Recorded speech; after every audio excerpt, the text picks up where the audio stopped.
Here with reaction, we have Texas Senator Ted Cruz is with us. Ted, I saw you. You're kind of looking around a little bit. You looked a little bored to me. But it seems like if I were to sum this up, ignore all the failure, give out a lot of bumper stickers, slogans, platitudes, and not address what's actually happening in the world, more specifically, the one sanction that would work as it relates to Russia and Ukraine, and that, of course, would be stopping the importation and exportation of any energy by Vladimir Putin.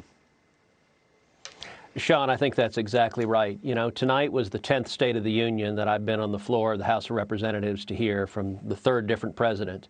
And this was the most out-of-the-touch State of the Union speech that I have ever heard. Biden went through a litany of acknowledging some of the problems we face in this country, but utterly denying any responsibility, any culpability for it. So he acknowledged galloping inflation, but didn't say a word about the trillions in spending and trillions of debt he rammed through that caused that inflation. He acknowledged gas prices are skyrocketing, but didn't say a word about the war on domestic energy production that his administration led. He acknowledged the need to secure our southern border, but didn't say a word about the failure of his administration to enforce the laws leading to the highest rate of illegal immigration in 61 years.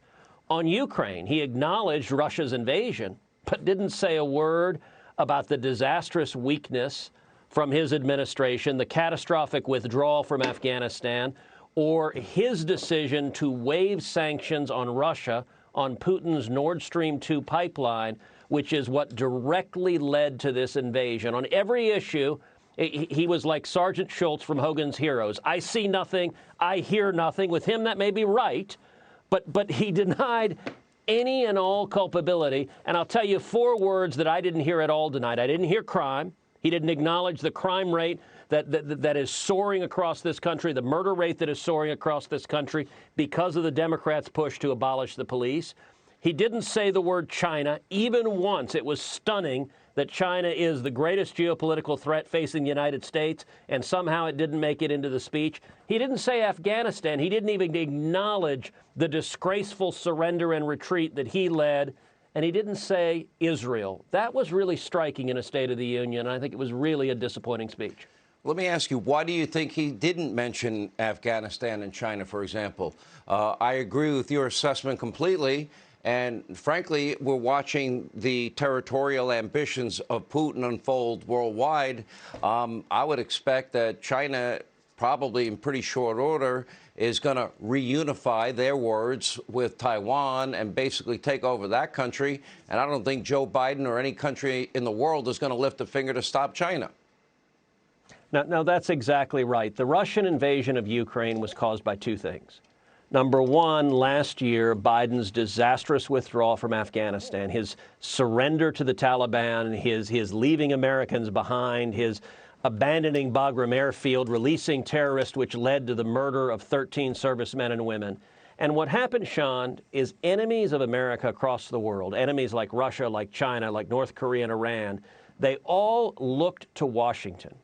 And they took the measure of the man in the Oval Office. And unfortunately, they concluded that he was weak and feckless and ineffective. And I said at the time, the chances of a Russian invasion of Ukraine have just increased tenfold. And as you just referenced, the chances of a Chinese invasion of Taiwan have increased tenfold. That when the American president is weak and when he's perceived as weak, our enemies are emboldened and the world's more dangerous. Now, there's a lot we could be doing on Ukraine right now. And you made reference in your opening monologue to the most important step we could do right now, which is boycotting Russian energy, boycotting Russian oil and gas. You know, Biden put sanctions in, but remarkably, he put exceptions for energy. Putin gets the bulk of his funds from selling oil and gas, and Biden accepted that, just like he did on the Nord Stream 2 pipeline. We need to make the Nord Stream 2 sanctions but Senator, permanent, and we need to boycott Russian oil and gas. We got to emphasize that Joe Biden artificially reduced the world supply, and as a result, he pushed our allies, NATO allies, European allies, right into the arms of Putin. Now, if you look at what's going on and what's been happening all day, you've got a 40-mile convoy of Russian military vehicles that are snaking towards Kyiv. Then, of course, from Belarus, they'll head south right to Kyiv. and it seems like a massive military undertaking is about to take place. And I would imagine that there's going to be a lot of dead people as a result of this next stage of this invasion. Your thoughts? So we're seeing extraordinary heroism from the Ukrainian people, and they are standing and defending their homes. We need to be providing them with lethal military equipment, more Stingers, more Javelins. They are fighting the Russian army. Putin is shocked at how ferociously they're defending their homeland.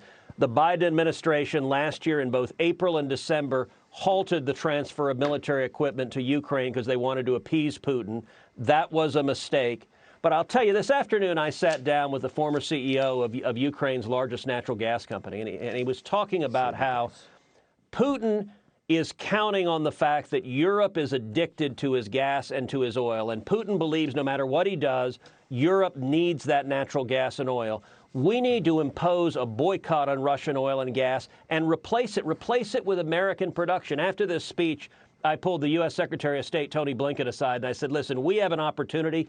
Texas can stand up and produce the natural gas. We can produce the oil. But the Biden administration has got to clear the export of liquid natural gas. And if we fill European demand, nothing will weaken Putin more than taking away his revenue.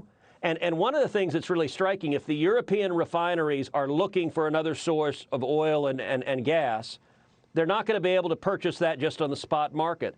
The producers are going to ask for long-term contracts, and if the European refineries are signing long-term contracts with American producers or other producers around the world, that will both terrify Putin and weaken him fundamentally with the oligarchs and with the security infrastructure there. That is actually fighting to win. But I'll tell you, Sean, my concern as I hear from Biden's national security team, they don't believe in winning this war. They are almost resigned to Putin conquering Ukraine.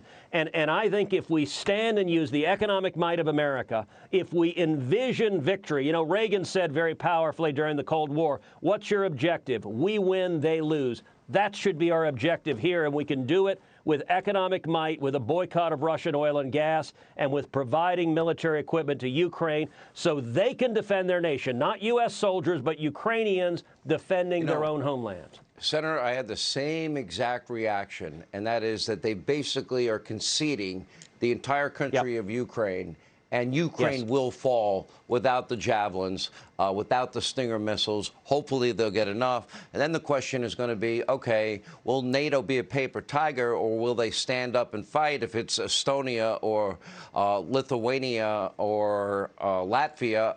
That's a question I can't answer tonight. And the one sanction that would have worked is to put an end to dependence on all things energy from Russia. Yes, and that's the one thing they didn't do. That would have been the most effective sanction. Well said. Senator Ted Cruz, Texas, thank you.